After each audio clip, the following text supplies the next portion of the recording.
Hello, everyone, and welcome back to one of these interview episodes of the SWW show. I'm Mike, and today with me a special guest to talk about, honestly, one of the most interesting games art style wise I feel like we've talked about in a long time. So to get us started, do you mind introducing yourself and the game we're here to talk about? Yeah, my name is Pasquale. I've been an animator, like a classical, mostly 2D animator for about 20 years. And the game is Rise of the Leftovers for Steam, for now anyways.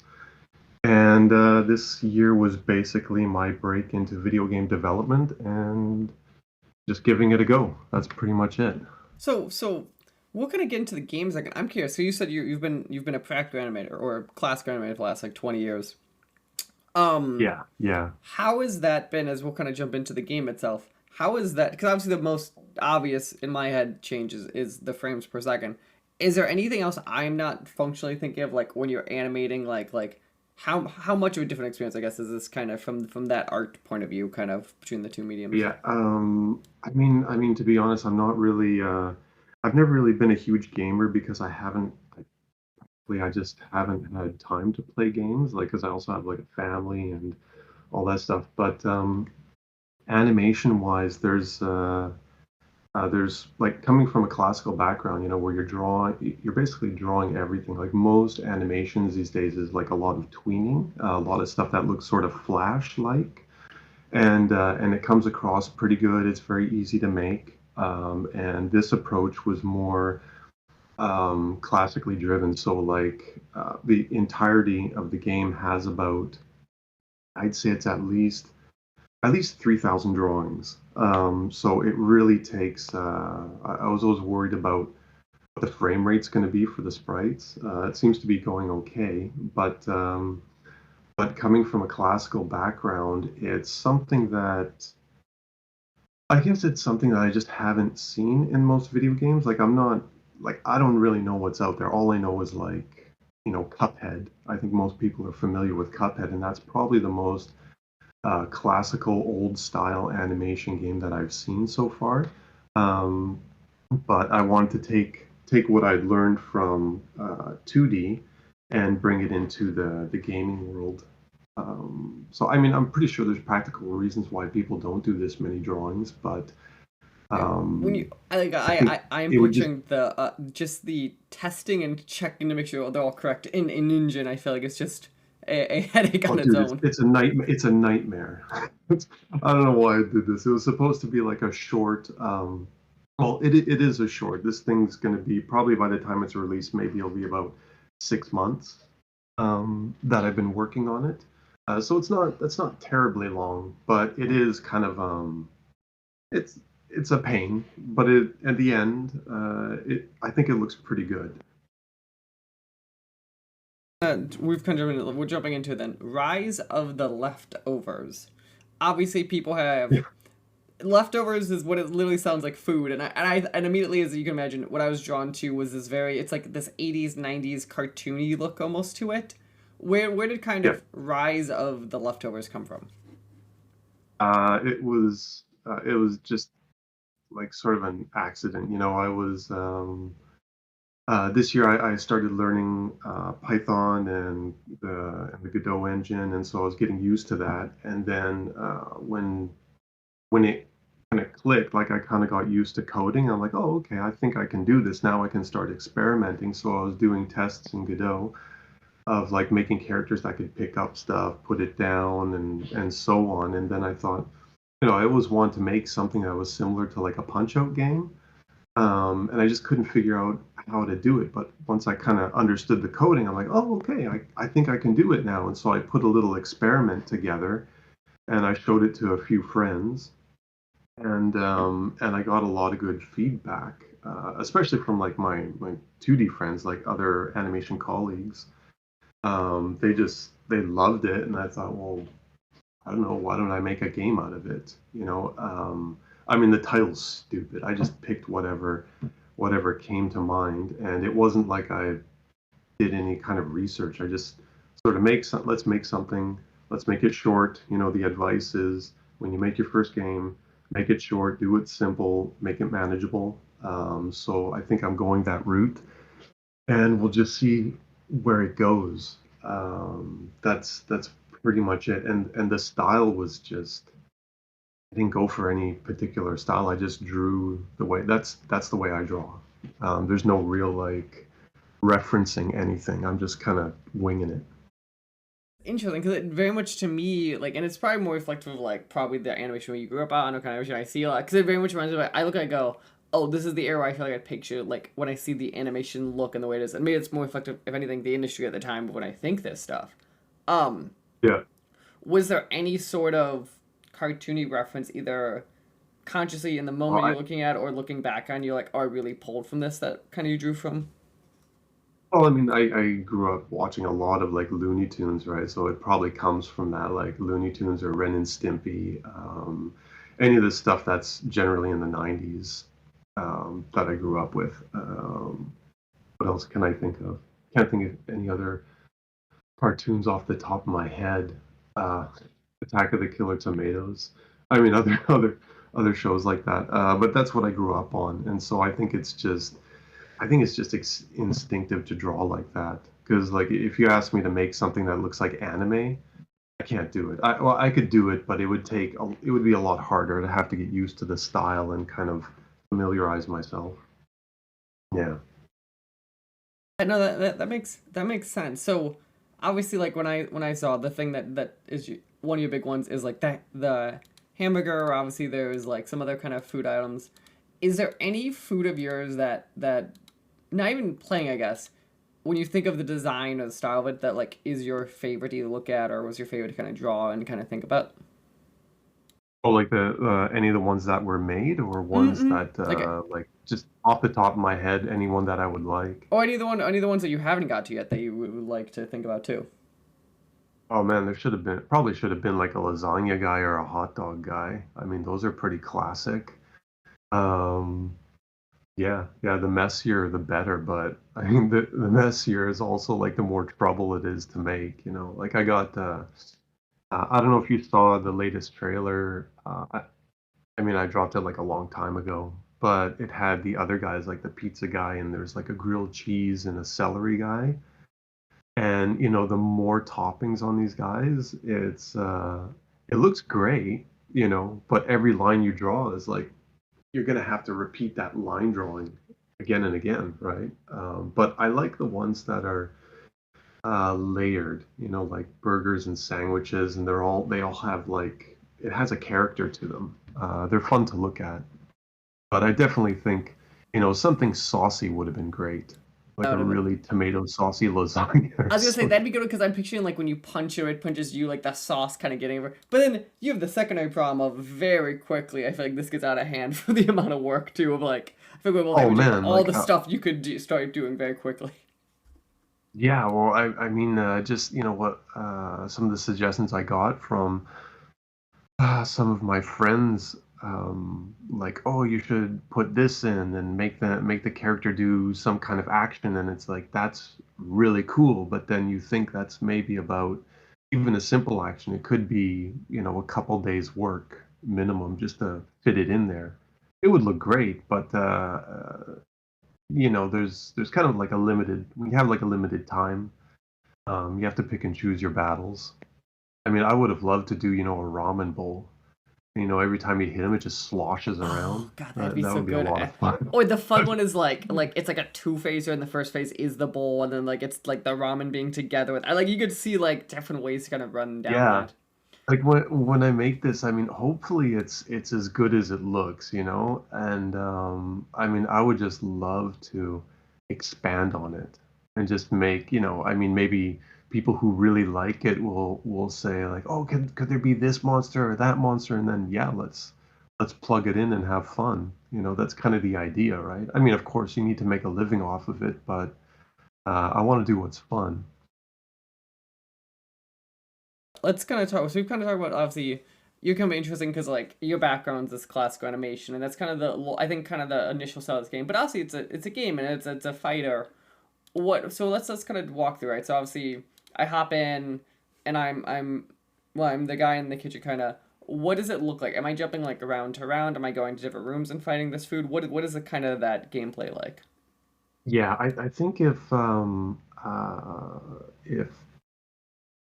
people who like very sort of sophisticated, do everything you want games, it might be a bit of a disappointment. But this one is very simple. It's like if you've ever played the Nintendo Classic Punch Out.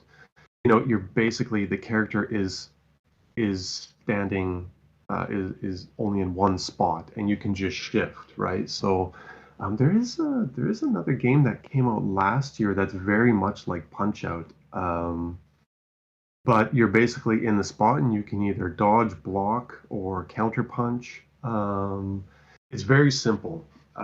You can hit high, low power punches. You're collecting if you intercept the guy, like if you you'll get rewarded for either intercepting an attack or countering an attack.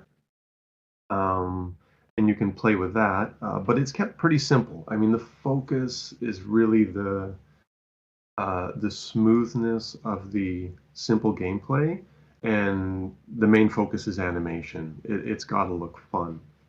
That's what I was going for because I'm not a sophisticated programmer. I can only, I'm trying to bite off what I can actually chew.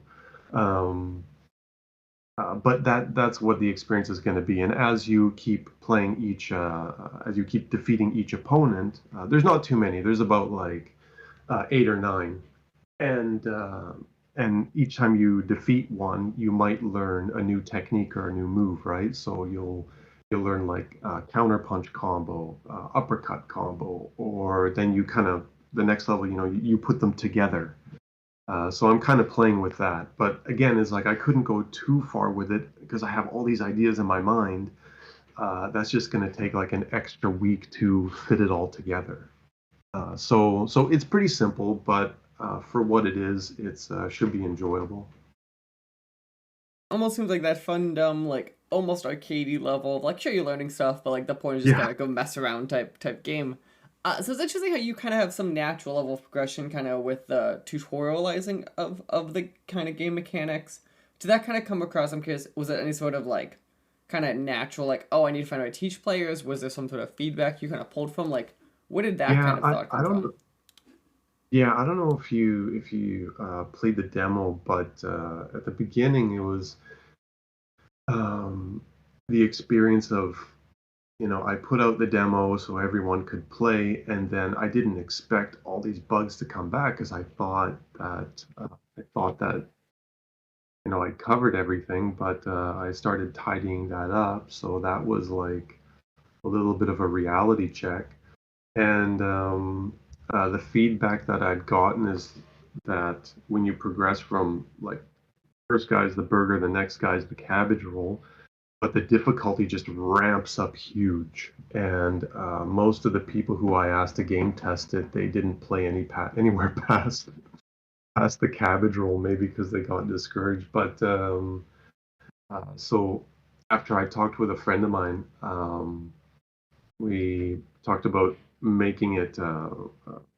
It's not the ideas that are bad; it's the execution. So it kind of slowly ramping it up. So now there's a thing called the simulator or the training room, and now it has much more of a purpose, right? So like if you lose the game, you get hints, and you can go to the training room and practice certain things. So the little robot that's in there should act differently each time. Um, so stuff like that, and so we'll see how that goes. But I think now it ramps up at a much slower pace. So because like when you're making this stuff, like I'm the only one playing it, so I don't know actually how hard it is. Like I could beat the crap out of all these guys, but then someone who's never played it is like, I don't know what to do. I keep dying. So That's all. it's It's trying to figure out. I think that's valid to say is that you always learn the hard way of you have no clue what other people's balance like until you're Yeah. kind of because you're so Well, yeah. So I can't wait for the response when it comes out. Oh my God. I'm bracing myself for the good and the bad. see so that's so it sounds like you've at least gotten it where because you've gotten like some testing out there then at least so, it's just like friends or whatever kind of was there Yeah. besides the difficulty then was there anything else that kind of surprised you with other people kind of playing the game that you didn't expect. Yeah, actually, you know what? It comes down to the simplest stuff like um, having, I know this is going to sound ridiculous, but having like an exit in like when you pause the game, or when you having a menu that just exits the game or goes back to the menu. Like, I just don't think of this stuff. And I'm like, oh yeah, like all the stuff you take for granted in the games that you played is just going over my head when I'm making this because I'm just not thinking about it. Um, like very simple, in my mind, useless things, but extremely user friendly when you're playing it. It's kind of comfortable to, exit the fight when you want to, exit the game when you want to, pause when you want to. It's those things I just didn't think of. But besides that, it was just the difficulty ramp up that was the main one. I'm curious. Obviously, as we're talking, this game doesn't have a release date yet, right? So it's coming out. It's coming out beginning at some point of next year.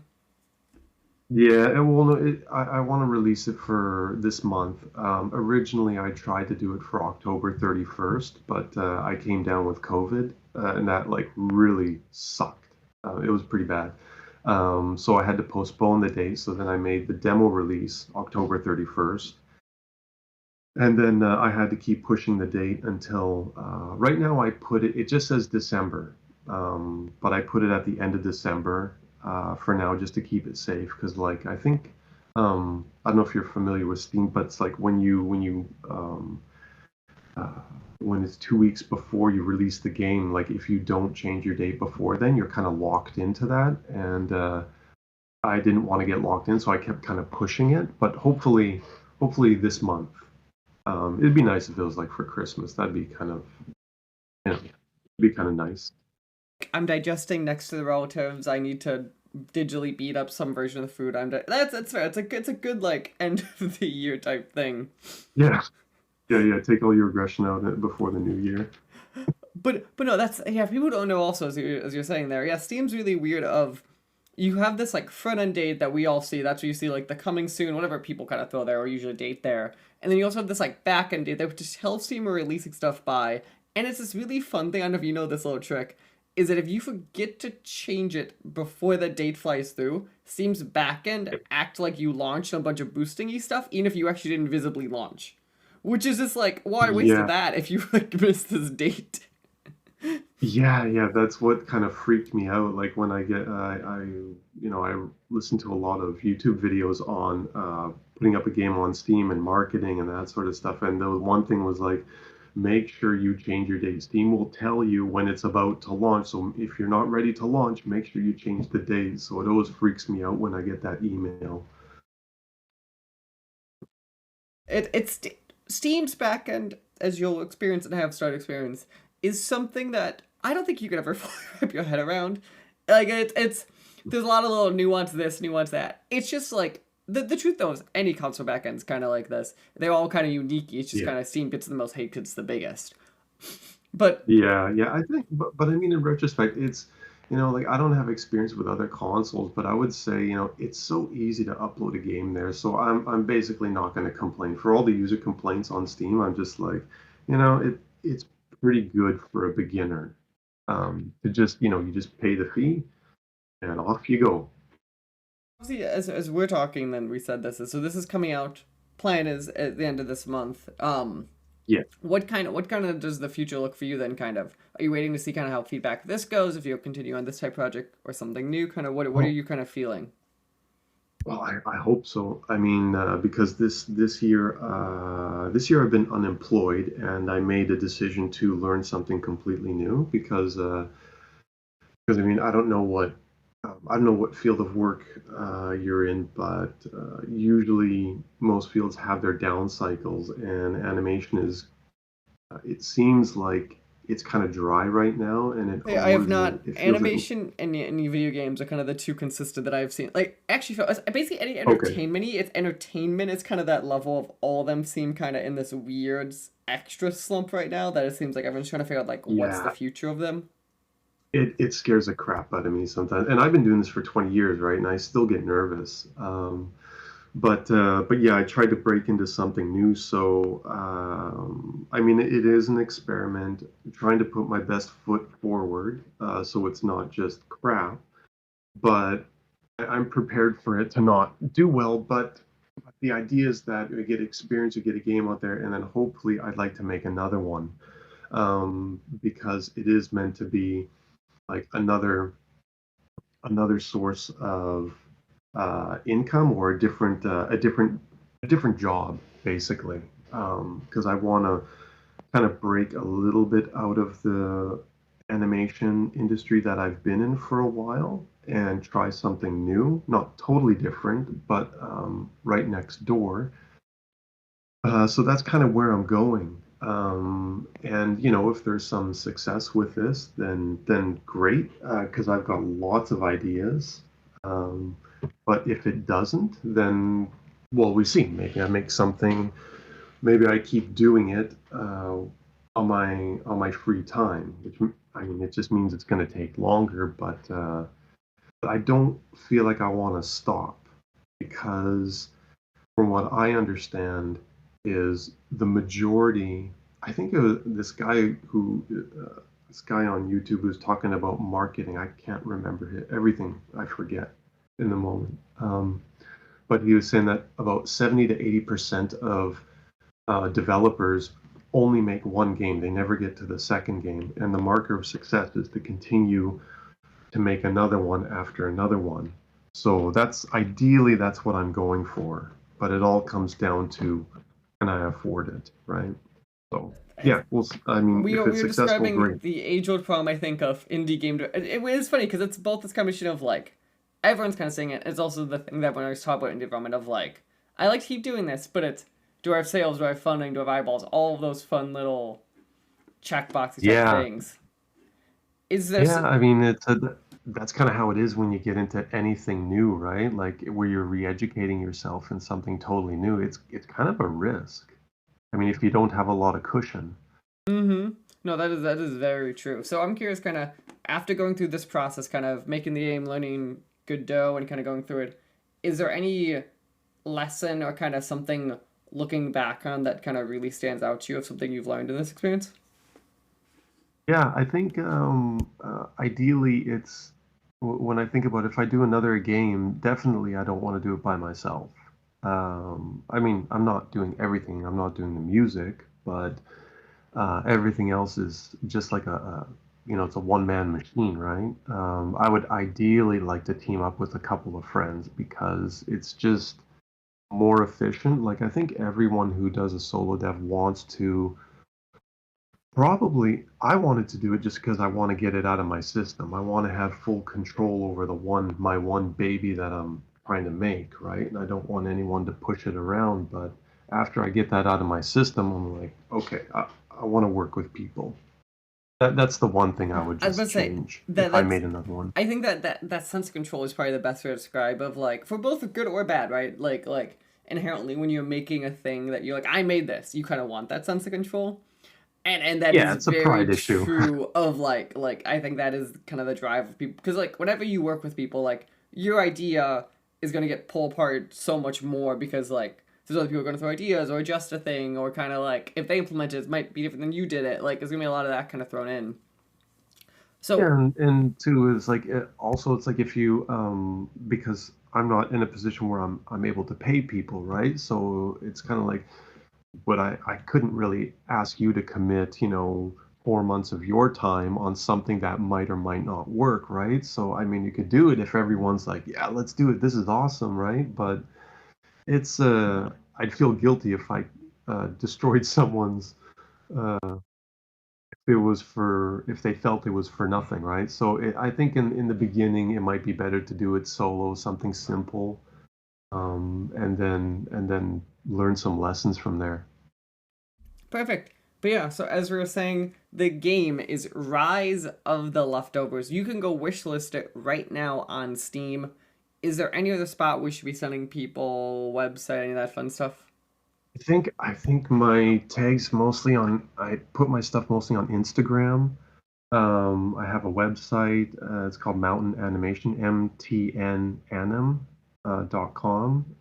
I don't update it very regularly, but most of the stuff's on Instagram. Um, that's pretty much it. Or the Steam page. Those are the two places I upload the most. Perfect. Well, I want to say thank you again for taking time out of your day to talk to me. We look forward to apparently the very soon launch of Rise of the Leftovers. Again, everyone, go wishlist this game. It costs you absolutely nothing. Helps a ton on the back end with all those fun algorithms. So it's one of those things that you can always do. And then keep an eye out as the game launches. Last question, I guess, and I know this could vary per area. Do you have a price in mind for the game? It might be around $10, I think. More or less. Yeah. Perfect. Canadian. 10 around 10 Canadian. Okay. Find your local currency and whatever that means for your local Steam, because Steam is fun in that way. So, but yeah. Yeah, yeah. But again, And I think when this thing's all done, I mean, I appreciate the interview. I can like when it's done, I'll give you a shout. I can send you a key if you like, and you can just play it at your leisure. perfect. Well, that sounds great. And again, everyone will look forward to hearing us my thoughts on the game then as we get that and then down the road then from there. But again, thank you for talking to me today, and best of luck as you get really towards this final finishing end of the game.